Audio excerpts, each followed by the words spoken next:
Welcome to day 11 of calling myself a coach. Okay, it looked so nice out here. I wanted to come take a walk, but it's actually freezing. It's a pretty sunset though. So anyway, gonna make the most of it and enjoy a little walk. So let's talk about the idea of transformation. This is such a big one, so we'll try to just talk about some of the quick points in a quick video today. But I really do believe that transformation is possible. And to me, it's more than just change. A lot of times we notice problems in our life and we think that we can solve them with just behavior change.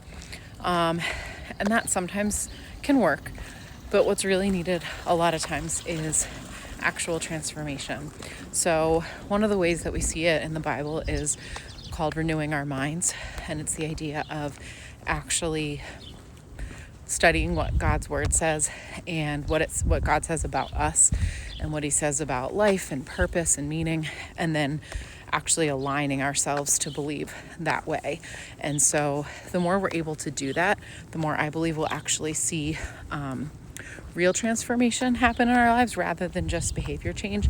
And it's a lot more lasting, where if we just try to say fix a bad habit, we're leaning on our own strength. But for real transformation to happen at a heart level, at an identity level, we're going to need to lean into who God says we are and who he actually is, and stop trying to put limits on him and in return putting limits on ourselves, because he actually is the only one with the power to transform. And so he can take things that we consider to be weaknesses and he actually pours strength into those areas.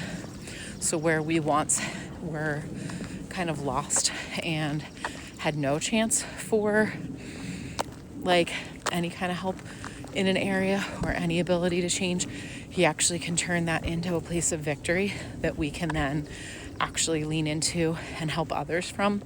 So that's just an example of what we're talking about when we talk about transformation. So anyway, one of my favorite things to talk about and think about.